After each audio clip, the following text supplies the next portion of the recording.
Olá pessoal, tudo bem? Espero que todos estejam bem. Vou trazer mais um vídeo para vocês hoje sobre revisão da vida toda. Hoje é 16/3, quarta-feira. Eu verifiquei que tem muitos comentários nos vídeos anteriores do canal. Muitos mesmo, tem vídeo que passou de 300 comentários. Não consegui analisar, ler todos, né, ainda, e eu gosto de curtir. Alguns é necessário responder a pergunta das pessoas. E eu verifiquei bastante que muitas pessoas estão comentando sobre as petições que foram protocoladas ali no plenário virtual, né, no julgamento do plenário virtual da revisão da vida toda. E foram muitas alterações, né, atualizações ali no sistema. Então eu vou mostrar para vocês rapidamente, porque outras pessoas têm perguntado que não sabem acessar, né, elas não conseguem acessar ali o sistema virtual do STF, principalmente nas partes onde aparecem as petições. Vou mostrar rapidamente para vocês. Muitas pessoas vêm conversar comigo também nas mídias, principalmente no WhatsApp, e já aviso aqui, alguns casos eu levo 2, 3 dias para responder, porque a rotina nossa aqui é intensa, eu não consigo ficar ali respondendo. Às vezes tem pessoas que me mandam áudios de 15 minutos, tá? É compreensível, querem conversar, mas eu não consigo responder sempre imediatamente. Deixo um recado aqui para vocês. E hoje eu vou mostrar rapidamente como que vocês vão analisar, verificar, como podem verificar essa inicial, mas eu vou me atentar a um pedido apresentado, né, uma questão de ordem pelo escritório da doutora Gisele. Ela é professora de Direito Previdenciário, juntamente com os sócios, né? Apresentaram ali uma questão de ordem também impecável. Tem outras questões também, do amicus curiae, pedido de habilitação, tudo mais, mas eu vou me atentar hoje a essa peça que repudia diretamente ali o pedido do Nunes Marques. O STF deve estar com as orelhas ardendo, porque tem está repercutindo bastante essa questão, principalmente aqui, né, um direito de questão de ordem. Ele é apresentado ali para o presidente do tribunal, e eventualmente o presidente ele pode colocar essa questão de ordem para ser analisada pelo plenário também. É o que consta no pedido ali da advocacia. Só que esse vídeo ele pode demorar um pouco, eu já te antecipo, porque eu vou abrir a peça e vou ler com vocês cada fundamento. A peça tem 16 páginas. Eu vou pular alguns tópicos, vou ler resumidamente e vou apresentar para vocês para esclarecer dúvidas. Por que eu resolvi fazer isso? Foi até a pedido de uma cliente que ela me acompanha aqui no canal, também ela me conversa comigo no WhatsApp.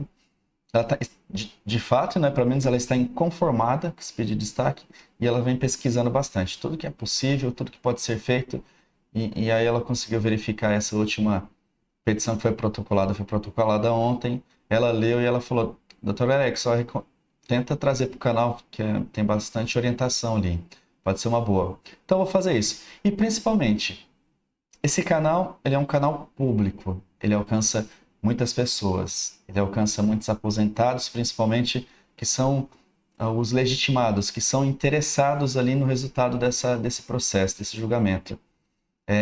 Então, por que eu vou fazer isso? Porque o processo e o julgamento da revisão da vida toda também é público.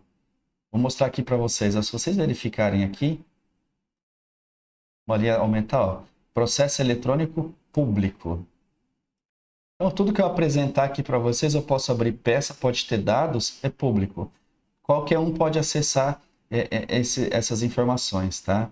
E melhor ainda, eu quero fazer isso aqui e mostrar para vocês, porque um procedimento desse, uma questão de ordem apresentada, dificilmente uma pessoa que não tem conhecimento, ou uma pessoa que tem interesse em saber a matéria, mas ela não tem conhecimento, não tem como fazer, não sabe onde recorrer, não vai ficar sabendo. Então, o meu papel aqui, o papel de muitos que fazem esse tipo de trabalho no canal, é mostrar para vocês o que está acontecendo. E aí sim, a manifestação do público, que são vocês, que são as partes interessadas, né? Quando vocês começam ali a manifestar também o seu interesse, a sua indignação, o seu inconformismo, seja enviando e-mail para o presidente da STF, para os ministros, para onde for, se manifestando, isso também traz pressão ali para a corte. O mais importante é que eles saibam, eles, eu digo, é a corte, os ministros, saibam que essas questões não estão apenas ali internamente sendo discutida, mas que vocês estão cientes do que está acontecendo. E a voz pública, quando ela é manifestada, ela começa a trazer preocupação. Então, a recomendação é de que vocês fiquem sabendo dos seus direitos e se manifestem também. Não fiquem dependendo somente dos representantes, tá bom? Então, vamos lá. Deixa eu mostrar para vocês aqui, tá? Como eu já falei, processo público, então eu vou mostrar tudo que tem aqui, todas as informações. Quem apresentou essa questão de ordem foi essa advogada aqui, ó. Está aqui a advogada do Sr. Vanderlei, Gisele Lemos e o sócio. Ficou fantástica essa peça. Deixa eu aumentar a tela aqui. Veja, depois do pedido de destaque do Nunes Marques, houve várias petições, manifestação, reconsideração, habilitação, todas elas com um pedido diferente. Eu vou me atentar somente... A primeira que foi da IEPREV, também uma peça muito bem apresentada, questão de ordem. Teve outras questões aqui, mas eu vou me ficar somente nessa daqui, ó. Você faz o seguinte para vocês terem acesso. Eu vou abrir aqui, mas olha, a peça 17073. Vocês vêm aqui, isso é possível fazer tanto no celular quanto no computador. O link do julgamento está na descrição do vídeo, eu sempre deixo. Vocês vêm aqui nessa ferramenta peças. Quando a gente clicou naquela parte, a tela fica branca, mas você vai rolar para baixo, vai aparecer o processo inteiro e vocês vão lá no final, que vai aparecer a sequência dos pedidos. E a última peça é essa daqui, ó, 17073. Desce mais um pouquinho e aqui vai aparecer manifestação. E é essa peça que nós vamos ler, tá? Eu estou mostrando isso para vocês como fazer o passo para chegar até essa peça, mas vocês podem analisar as demais, todas que já foram apresentadas. Por exemplo, essa daqui foi a primeira manifestação, né? Pedido de questão de ordem. Foi posterior ali ao pedido do Nunes Marques, pedido de destaque. Mas essa é a peça que foi apresentada. Então, eu vou fazer o seguinte, eu vou ler cada parágrafo. Alguns parágrafos eu vou ler rapidamente, vou pular de repente e vou explicando para vocês. Vou trazer um resumo básico, tá? Eu li essa peça hoje, eu li ela 2 vezes, então eu vou reler aqui com vocês para vocês entenderem o nível de pressão que está lá no STF. Se eventualmente, ou muito provavelmente, esse pedido de destaque ele for mantido, vocês vão ficar sabendo que a Corte, o presidente do STF, juntamente com o plenário, eles estão cientes dos princípios que estão sendo e que foram violados com esse pedido de destaque. Por isso que eu falo que a opinião pública ela é muito importante, que vocês podem apresentar ali, ó, todos os seus votos de inconformismo em relação ao que está acontecendo, né? Trazendo justamente insegurança jurídica. Vamos lá.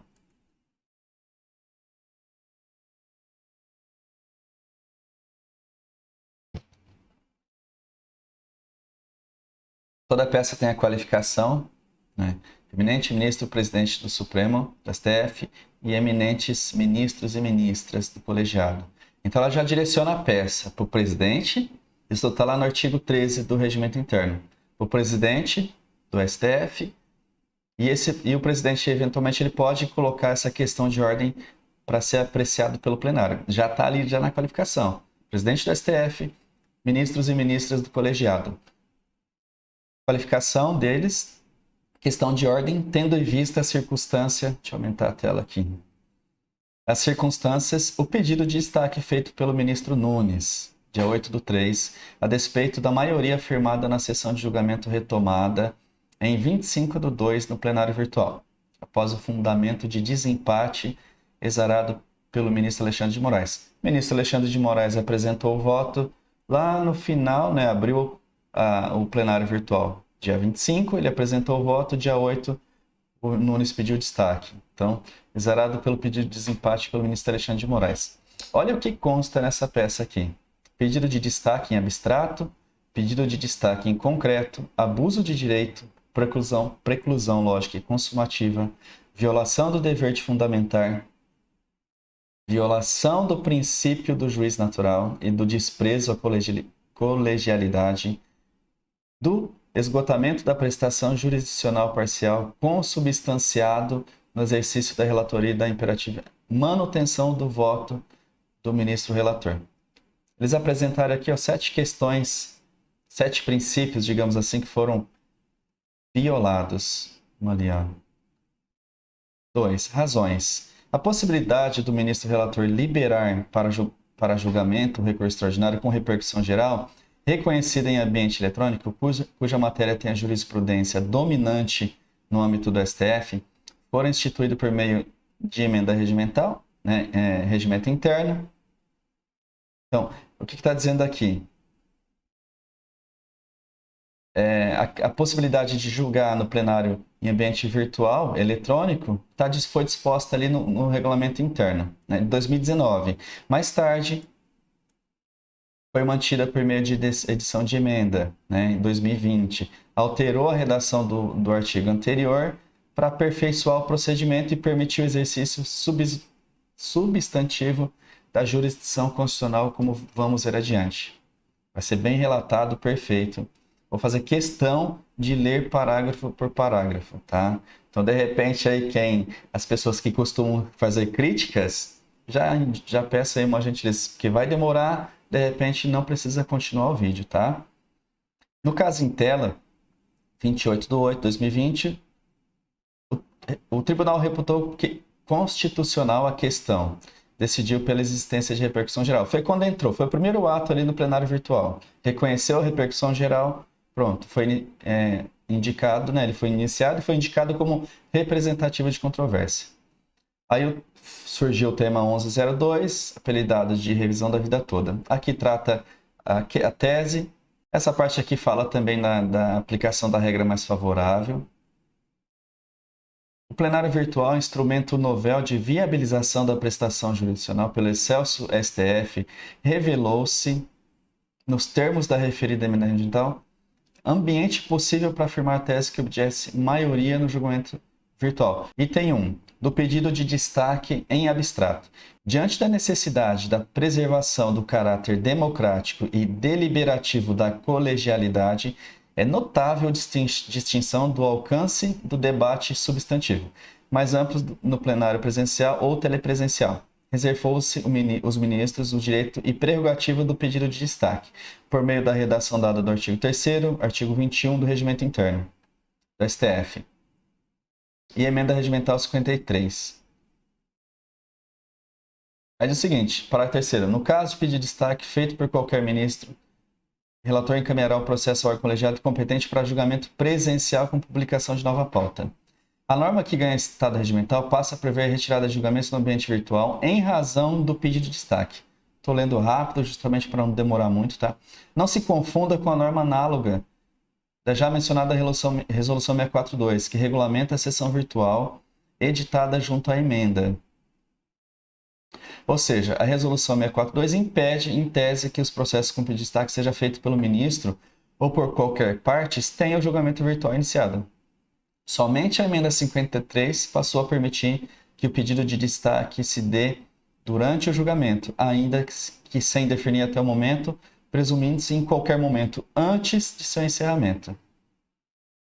Resumindo, Resolução 642 trata do pedido de destaque, só que eles estão dizendo aqui o seguinte, e eu já tinha abordado até essa questão em outros vídeos, que a Resolução 642, ela é para a questão de quando, antes de iniciar o processo virtual, o julgamento virtual, plenário virtual, faça o pedido de destaque. Ela vai impedir que esse processo ele inicie no plenário virtual, certo?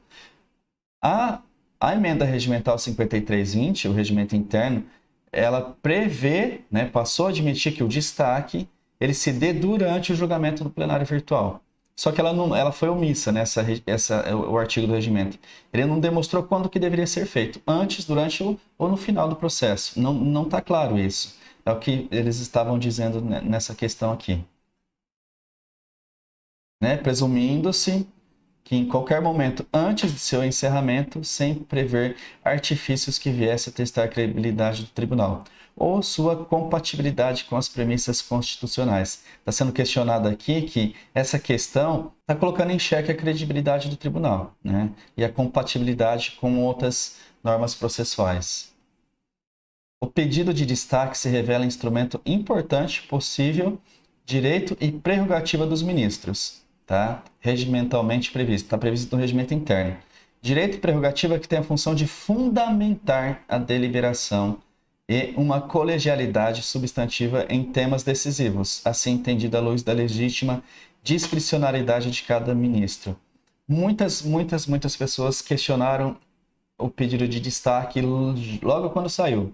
Inclusive até na live que eu estava fazendo. Por quê? Qual que é o motivo do pedido de destaque? Por que ele pediu destaque? Por que ele fez isso? Não tinha nenhum motivo. E isso está sendo abordado aqui, né? Ele só pegou e falou, quero pedido de destaque. Foram lá, colocaram no sistema, pedir destaque. Ninguém sabe até hoje o porquê. Mas vamos. Mas qual que é a intenção do destaque? Né? Reiniciar ali no plenário físico para poder deliberar de forma mais completa a questão. Era isso, mas teria que ser fundamentado. Na falta de limite expresso na regra regimental, supostamente pode ser utilizado a qualquer tempo, enquanto não encerrado o julgamento virtual. Entenderam? Aqui não está falando nada, porque não fala de prazo nada. O digníssimo Nunes Marques ali foi lá, meia hora antes de encerrar o processo, fez o pedido de destaque. No entanto, veremos alguns questionamentos a seguir.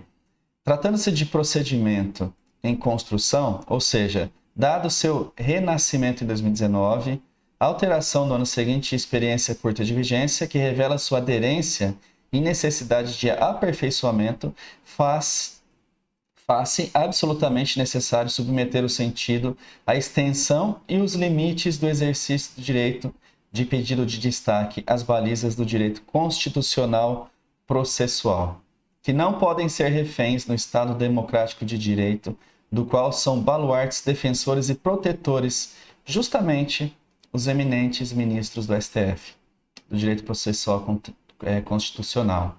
Logo, a interpretação das normas de procedimento do regimento interno do STF, emendado progressivamente para a dinâmica adaptação às necessidades odiernas, não podem e não deve ser isolada, mas sob a égide das balizas fundamentais do processo, trazida pela Constituição, tradição constitucional, protagonizada e revelada justamente pelo STF. Está dizendo o seguinte, que deve existir limites para aplicação para o pedido de destaque, uma vez que existem outras questões, né, processuais, constitucionais, que devem ser analisadas, que devem ser verificadas, né, juntamente. Ali, do pedido de destaque em concreto. O exercício do pedido de destaque pelo ministro Nunes, no caso específico, é rica oportunidade para que o STF, por meio de seu ministro-presidente ou do próprio plenário, disponha sobre seus limites, tendo em vista as circunstâncias em que se deu, desafiando as balizas do direito constitucional processual. A despeito da ampla repercussão nacional, da conformação de maioria na retomada do julgamento 25/2, com o voto vista do ministro Alexandre de Moraes, após 11 votos, de 11 já proferidos, o pedido de destaque deu-se 30 minutos antes do fim do previsto. Sem justificativa, olha aqui qual que são os questionamentos ali. Muito importante essa parte que eles dizem, né? O processo já estava já estava quase concluído. 11 ministros, 11 votos, 6-5, revisão da vida toda estava quase sendo aprovada. Veio o ministro Nunes, 30 minutos antes de encerrar o julgamento, ele faz um pedido de destaque. Sem justificativa, foi o que eu falei anteriormente, muita gente perguntando por que ele fez isso, sem fundamentação, após o próprio ministro Nunes Marques ter considerado o plenário virtual ambiente suficiente para afirmar suas razões de divergência. Ou seja, está dizendo aqui, o que ele... quando ele diz aqui que ele considerou o plenário virtual ambiente suficiente para afirmar suas razões, o seu voto, é quando ele apresentou o voto divergente, fundamentou, colocou ali nos autos, aparecendo o plenário virtual. Ou seja, o plenário virtual é cabível, é suficiente para julgar essa questão.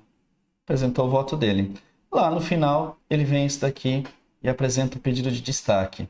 Nós vamos ver a seguir o que eles falam a respeito disso.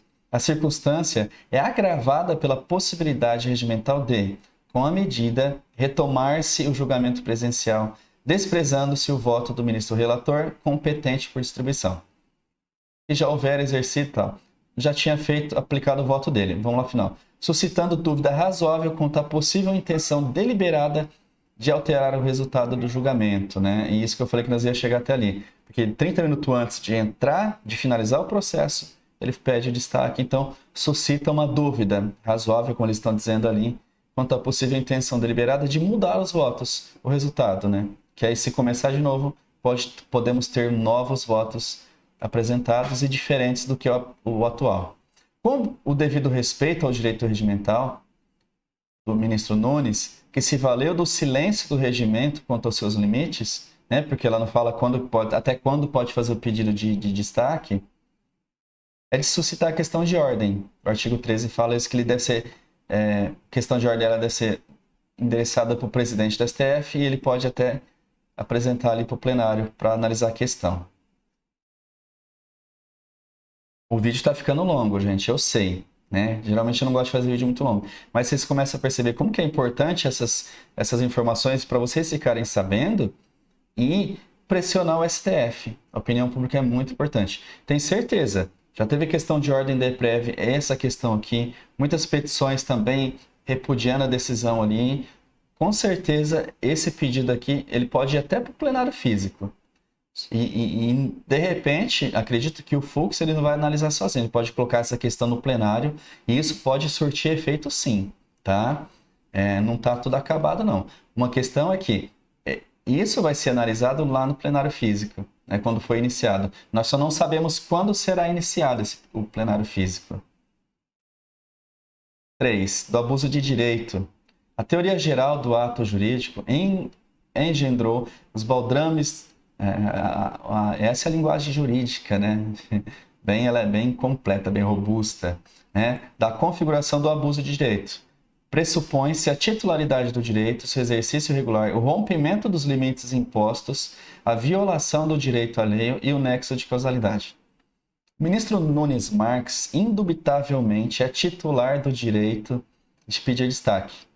Fortes normas regimentais já introduzidas, ou seja, o regimento prevê a irregularidade do seu exercício, o rompimento dos limites impostos e a violação do direito alheio em decorrência do ato, por sua vez, devem ser enfrentadas pela Corte, para que amadureça o exercício virtual da jurisdição.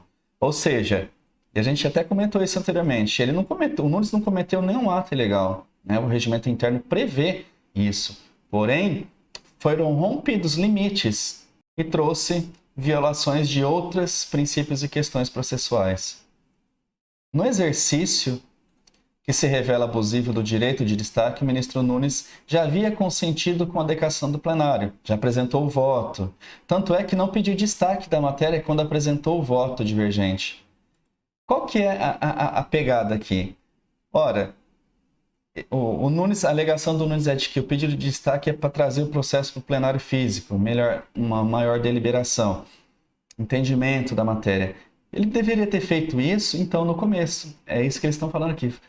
Quando foi apresentado o voto do Marco Aurélio, ele apresentou ali o voto divergente, o Nunes, antes de apresentar o voto, ele podia pedir destaque, porque ele apresentou o voto, ele fundamentou, faz o pedido de destaque ali e manda lá para o plenário físico, vamos entender mais a questão, mais a matéria, mas não, ele fez completamente o oposto. Não obstante, ao exercê-lo, não cumpriu seu dever constitucional de fundamentar o ato. Foi o que muitos perguntaram, né? Que tem inequívoca força de ato jurisdicional, medida que pode resultar por si mais eficaz que a manifestação da unanimidade, que é das questões que já aconteceram aqui. Vou pular para o próximo. Com a medida, em desrespeito ao processo democrático e à colegialidade, em desrespeito ao próprio tribunal e resignado com a maioria que não acolheu sua divergência, né? Ela está dizendo que, bom, ninguém aceitou a divergência, eu vou pedir destaque. Decidiu, ao apagar das luzes, escolher o relator e a composição da corte para o julgamento, em detrimento do ministro competente por distribuição da composição do tribunal quando o julgamento e dos 11 votos já afirmado, né? Ou seja, vou pedir destaque porque vai acabar com tudo isso e vai começar de novo. O exercício abusivo do direito do pedir destaque, nesses autos, é nulo, porque ele é intempestivo. O que significa intempestivo é ele foi apresentado fora de tempo, dada a preclusão lógica e consumativa. Tudo isso vai ser explicado aqui, ó. Em violação do dever de fundamentar e em violação das bases do processo democrático e em desprezos da colegialidade e em violação do princípio juiz natural, conforme demonstra-se adiante. É ato nulo devendo ser reconhecido como tal. Como que vai ser reconhecido? Pelo presidente ou pelo plenário, que deve ser conhecido. Como imediata decretação do encerramento do julgamento virtual, reiniciado 25/2, com vontade firmada pelos 11 ministros do tribunal. O que eles estão pedindo aqui? Olha, tudo isso que foi feito pelo Nunes Marques é ato nulo. Violou vários princípios. Sendo assim, pedimos a decretação do Fux, presidente da STF, ou do plenário, decretação de nulidade desse ato e que seja mantido ali plenário virtual e já finalizado. Apresentou o voto, finalizado, vamos para a publicação do acordo. É isso que eles estão dizendo. 4. Da preclusão lógica e consumativa. A circunstância nos faz retornar às lições básicas do direito processual. Aqui eu vou ver se eu vou tentar ler rapidamente aqui.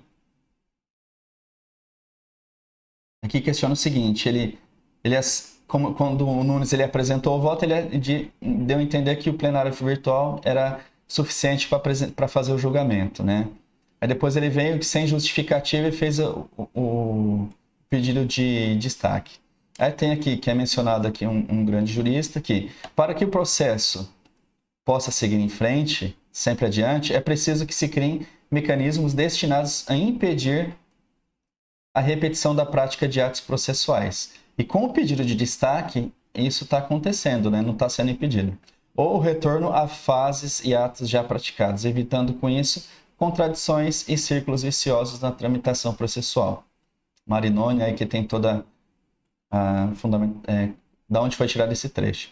Ancorado nas lições de Chiovenda, ilustra a figura típica da preclusão pro judicato, ou seja, aquele que se opera em relação ao órgão jurisdicional, essa preclusão nada mais seria do que as modalidades normais de preclusão, porém observadas em relação à figura do juiz. O ministro do STF ele é um juiz, tá, gente? Especialmente considerando a utilidade de se impor ao juiz limitações quanto às suas decisões. Ou seja, o que é preclusão lógica? O juiz, depois de ter apresentado o seu voto ou decisão, né, o juiz está julgando ali o seu voto, depois ele não pode querer voltar atrás e alterar o fundamento do seu voto. Tá? É isso que está dizendo aqui, preclusão lógica. Vamos lá. Por dispositivo expresso em lei, for vedado ao juiz alterar a decisão já prolatada. É que se poderá afirmar com certeza a existência de preclusão. Na hipótese, a vedação no silêncio do regimento emerge da força das balizas do direito constitucional processual. Ou seja, o regimento interno não prevê essas questões, mas o direito constitucional processual prevê. Então é isso que vai ser levantado aqui. O pedido de vista não se confunde com a alteração de voto, o que seria permitido até o encerramento do julgamento. O pedido de vista poderia fazer, mas não o pedido de destaque.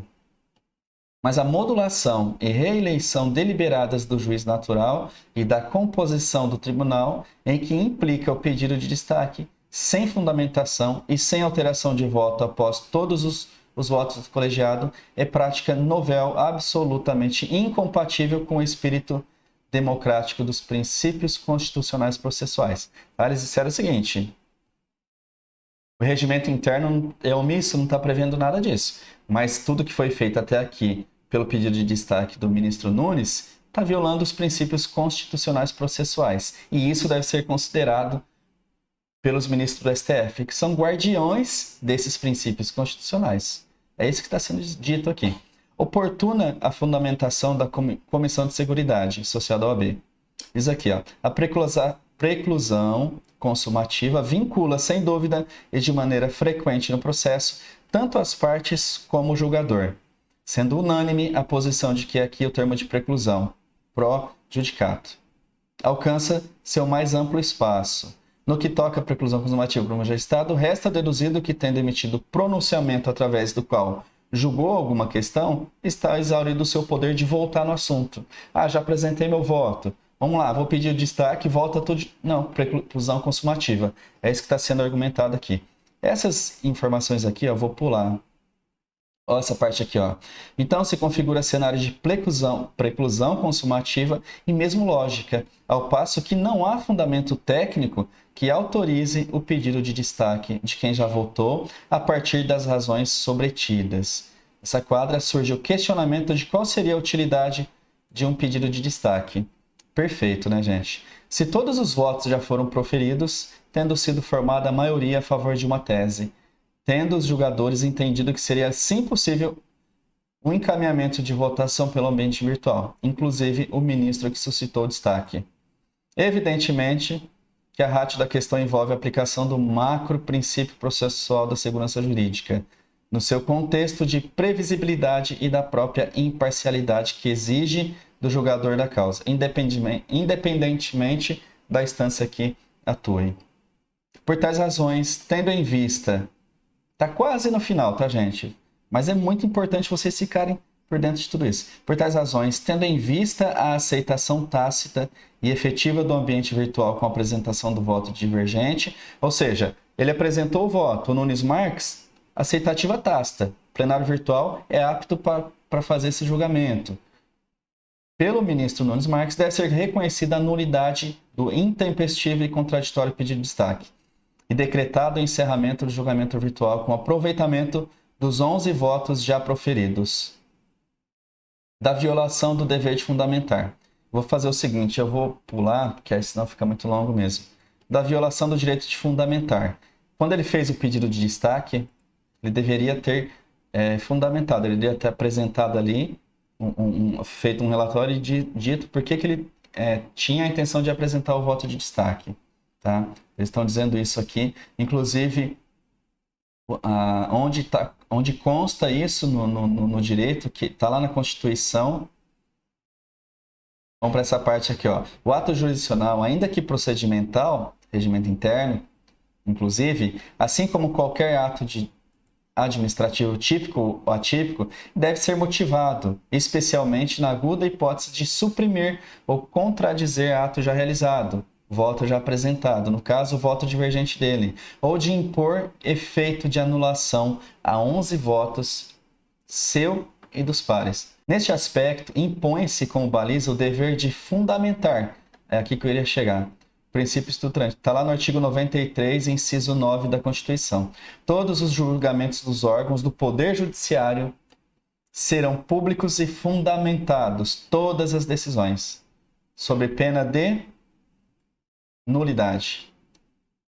Tá, gente? Então, isso está sendo suscitado aqui. A possibilidade do pedido de destaque sem condição e sem limites desafia a Constituição da República. E é fundamental e oportuno que o ministro, presidente do tribunal, que recebe a presente suscitação, jurista de notório protagonismo na sedimentação da força das garantias constitucionais do processo, dê atenção ao tema consoante a perspectiva de perpetuidade e instituição do tribunal, para que, de fato, guarde a Constituição.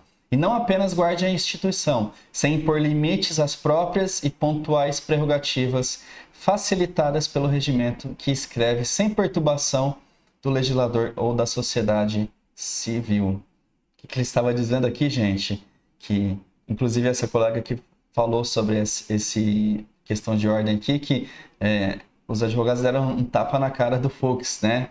Sabe quando é aqueles desafios do pessoal antigo, eles tiram a luva, vai ali, bate na cara da pessoa, tá desafiando ele? Exatamente isso. Está dizendo que o Fux, né, o presidente do STF, que recebe essa suscitação, porque é para ele que está sendo encaminhado, que é um jurista de notório protagonismo, de notório saber jurídico, né? Ele deve garantir essas questões constitucionais do processo. Ele deve dar atenção ao tema. Ele e juntamente com o plenário.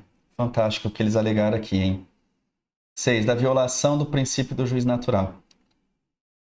Vamos ver se eu vou dar uma resumida aqui nessa parte. Não se questiona a competência. A situação é tão óbvia que tem o efeito assegurado no plenário físico que preserva os votos dos ministros, relatores ou não de quando o prosseguimento. A figura do pedido de destaque que emerge da criação plenária virtual, que não é órgão jurisdicional distinto e nem inferior, mas ambiente alternativo do mesmo órgão judicial, não tem previsão alguma de gerar efeito devolutivo. próprio de recursos para órgãos jurisdicionais distintos, com substituição da relatoria e votos já proferidos no tribunal, especialmente na ocasião da alteração da composição da Corte. O pedido de destaque feito com a deliberada presunção de devolução da relatoria para o ministro substituto do aposentado, escolhendo assim a relatoria e a composição da Corte, que aquele julgamento constitui a criação individual unilateral do relator e de composição de exceção, em flagrante desrespeito ao relator original e ao colegiado em sua composição efetiva no curso de julgamento. Situação análoga seria impensável no plenário físico, com respeito à figura do ministro relator competente por distribuição. Ou seja, li bem rápido, o que está dizendo aqui? Que o pedido de destaque lá no plenário virtual acaba com tudo. E se essa situação ocorresse no plenário físico, não seria possível. Porque se houver, apesar que não há pedido de destaque no plenário físico, mas se houver situação semelhante, votos serão mantidos, o voto do relator é mantido, né? Então, ela disse que situação análoga é impensável no processo. Do esgotamento da prestação do ato jurisdicional. Vamos lá, o plenário virtual é equivalente e equiparado ao plenário físico, presencial e telepresencial. E situação reiterada pelos ministros, já ficou claro isso. Sobretudo, quando se ampliam as competências do plenário para todas as matérias e competências do STF, por meio de emenda regimental, editada quando do início da pandemia, já explicados acima, isso significa que, se o plenário físico, o voto de um ministro permanece, ainda que se ele se aposente, o mesmo deveria acontecer no plenário virtual. De modo que um voto já dado no plenário virtual não deveria ser considerado com a existência do destaque. Tá? Então, é uma situação análoga se acontecesse o que aconteceu no plenário virtual, se acontecesse no plenário físico, o voto dele seria mantido. Está claro que o plenário virtual tem instrumento a mais do que o plenário físico, o destaque, justamente para fomentar o debate de uma questão mais cautelosa, né? Lembrando que a gente falou que o ato dele não foi legal. Ele poderia ter feito isso antes de apresentar o voto dele. Vamos debater isso lá no plenário físico. No entanto, a situação não poderia modificar ou substituir o ministro relator, que analisou com a devida cautela o tema para relatá-lo e votá-lo a ponto de só pedir a inclusão em pauta quando considerou madura sua impressão sobre o tema. Ninguém sabe dizer aqui quanto tempo que o relator ficou ali com o processo. Ou melhor, dá para dizer, analisando os autos, que ele ficou meses até apresentar o voto dele. A partir dali iniciou-se o processo. Né? Então já foi fundamentado, já foi estudada a possibilidade. É isso que eles estão dizendo. Em razão disso, em caso de atração do tema para o plenário físico com a apresentação prévia da relatoria e voto do plenário virtual, por força do pedido de destaque, ele foi ulterior, assim como no plenário físico, deve preservar a relatoria e os votos originais, sob pena de modulação da relatoria em prejuízo da competência, sob fundamento oportuno de previsão de substituição do novo ministro ocupante da cadeira. Está claro que a garantia constitucional da preservação do juiz natural não se confunde com a identidade física do juiz. O que se suscita justamente é o esgotamento do papel daquela cadeira diante do exaurimento do mister que lhe incumbe na detida. Ou seja, já foi apresentado o voto daquela cadeira que eles falam do Marco Aurélio. Já foi realizada a atividade da relatoria. Então não precisa fazer novamente isso. Ora, o ministro relator tem papel fundamental de dar início ao debate, inaugurando o julgamento, com anteparo em seu relatório e voto cristalizam-se concordâncias e divergências que, à medida que vão se somando, firmam o entendimento do tribunal sobre a matéria. No caso em tela, proferiram-se nada menos 10 votos, inclusive do Nunes Marques, em que ministros da corte, inclusive ele, considera o plenário virtual meio hábil ao julgamento do tema, diante da relatoria do voto de divergência apresentado. Perceba-se que após a aberta divergência pelo ministro Nunes, o ministro relator não alterou seu voto e ministro nenhum pediu destaque. Entenderam o que eles disseram aqui?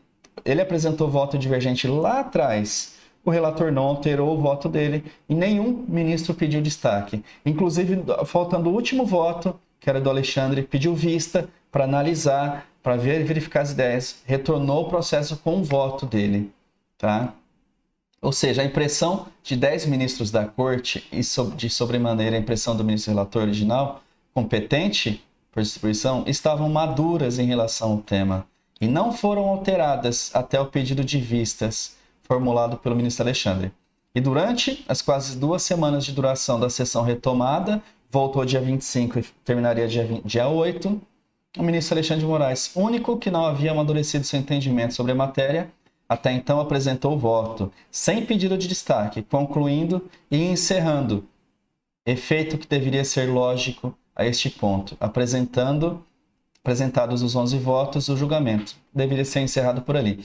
Diante da indeterminação quanto ao efeito do encerramento do julgamento desse primeiro voto, plenário virtual, quanto ao prazo e momento regimental para pedir destaque, que possam inferir a liberdade ilimitada do seu exercício. É medida de respeito à colegialidade, próprio tribunal, à Constituição, à sociedade, e caso de reabertura do julgamento, o aproveitamento incólume da relatoria e do voto apresentado pelo ministro relator. O plenário físico não é órgão distinto ou superior ao virtual, e o pedido de destaque não é recurso de parte com efeito devolutivo. Ou seja, eles estão dizendo aqui que se começar no plenário virtual, que pelo menos seja considerado o voto do relator, mantido ali o voto dele. Altere-se, em razão disso, exclusivamente a ambiente de julgamento, devendo, caso mantida a validade do pedido de destaque abusivo, não fundamentado, intempestivo pelo ministro Nunes, aproveitar a competência por distribuição e os atos já praticados, reconhecendo-se o esgotamento do papel da cadeira, outrora ocupada pelo Marco Aurélio, e hora ocupada pelo André Mendonça, dada a apresentação do relatório e voto existente, válidos e eficazes, facultando-se aos demais ministros fomentar o debate sobre a questão controversa no plenário físico, entendeu? Então aqui mais uma vez ele destaca, ressalta para manter o pedido o voto do Marco Aurélio. É pelo profundo respeito pela institucionalidade do STF e pelo papel republicano de seus eminentes ministros que, ao menor sinal de arbitrariedade, deve a advocacia presente revelá-la perante, ele repetiu aqui, presente revelá-la perante a corte, para que instituição fundamental para uma travou a língua aqui, para o amadurecimento da democracia e do Estado de Direito, disponha sobre os seus requisitos, sobre os seus próprios limites e aperfeiçoamento às salutares figuras do plenário virtual e do pedido de destaque. Completíssima essa peça. Tá acabando já, gente. Quase 1 hora de vídeo, mas quem ficou até o final está só acumulando conhecimento. Vamos ali nos pedidos, porque toda peça tem que ter pedido. Diante do exposto, requer ao eminente presidente do STF que submeta a presente questão de ordem ao tribunal nos termos do artigo 3º. Isso é muito importante. O artigo 13, tá? Que lá fala o seguinte, do regimento interno, artigo 13, inciso 7. A questão de ordem, por isso que vocês vão ver ali no site do STF, que foi peça número tal, número tal, número tal, remetidos à presidência. Peça tal, remetido ao André Mendonça. Porque tem questões que devem ser remetidas para o presidente, tem questões que devem ser remetidas para o relator. André Mendonça, né, está ocupando a cadeira do relator. Então, o que eles estão falando aqui? Que a questão de ordem ela não seja somente remetida para o presidente, artigo 13, e o inciso 7, mas que ela seja colocada ali no plenário físico para debater essa questão de ordem, tá? Para que todos possam apresentar ali o seu parecer. Então, gente, muito provavelmente essa questão vai ser analisada pelo plenário, e isso sim pode trazer muita diferença ali na revisão da vida toda. A gente só vai ficar sabendo quando houver a data do plenário físico, tá? Ela pediu que a questão seja submetida ao tribunal, conhecida a posição pessoal do ministro presidente Exarado, né, aqui é algum processo que ele já submeteu questão de ordem para o pleno, para o tribunal, para que o plenário possa deliberar democraticamente sobre a matéria de excepcional relevância. B. Plenário do STF seja decretada a anulação do pedido de destaque pela preclusão lógica consumativa revelada pela anuência expressa quanto à adequação do tema ao plenário virtual, consubstanciada na apresentação do voto divergente, sem pedido de destaque na sessão de julgamento virtual, e por conseguinte, decrete-se imediatamente o encerramento do julgamento, ou seja decretada a anulação do pedido de destaque e decrete-se imediatamente o encerramento do julgamento, tendo em vista o abuso de direito revelado, pela violação dos princípios e garantias constitucionais processuais. Ou, tá, gente? São pedidos alternativos. Se não pode isso, faça isso. Se não pode isso, faça isso. Em razão da eventualidade, reconhecendo a legitimidade do direito regimental de pedido de destaque exercido pelo ministro Nunes, ainda que nas excepcionais circunstâncias disciplinem-se sua extensão e efeitos, com a preservação do voto da relatoria. Então, aqui eles estão pedindo, se for acatado o pedido de destaque, vamos preservar o voto do relator, Marco Aurélio, sob pena de violação da garantia e princípio constitucional processual, né? São os termos em que pede deferimento. Quem ficou comigo até o final viu? Eu tentei ser rápido, só fazer alguns comentários.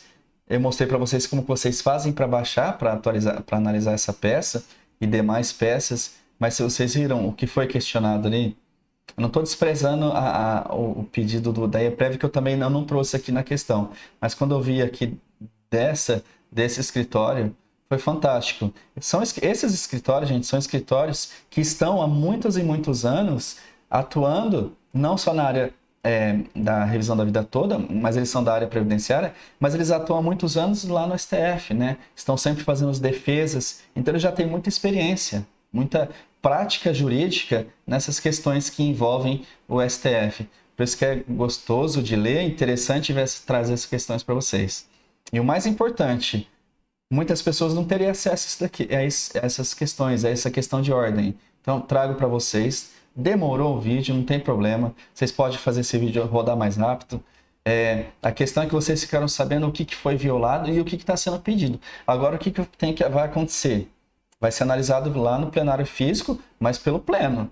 Ó, tem a questão de ordem da EPREV, tem a questão de ordem aqui da advocacia que foi apresentada.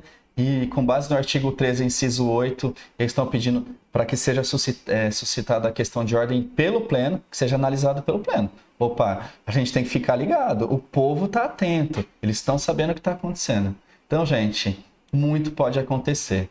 Mas, como a maioria já diz, que acreditam fortemente que existem interferências de terceiros, né? Se isso estiver acontecendo, os ministros da mais alta corte do nosso país vão ignorar tudo isso, tá? Mas acredito que não, porque a força da parte que representa vocês e a força do público que está se manifestando, que deve pelo menos se manifestar, demonstrar sua indignação, com certeza está chegando ali nos ouvidos da presidência e do pleno. Tá bom, gente? Fantástico isso. Nos próximos vídeos a gente aborda outras questões e vocês podem trazer sugestões aqui para mim, tá bom? Agradeço muito a tua presença por ter ficado comigo até o final. Desculpem erros de português, algumas partes eu li rápido, pulei, mas é só para vocês entenderem o que foi pedido aqui nessa questão de ordem, certo? Obrigado pela presença de vocês. Compartilhe esse vídeo para muitas pessoas saber o que está sendo discutido, se esse processo esse pedido de destaque vai ser mantido ou não. Certo, gente? Muito obrigado e até a próxima.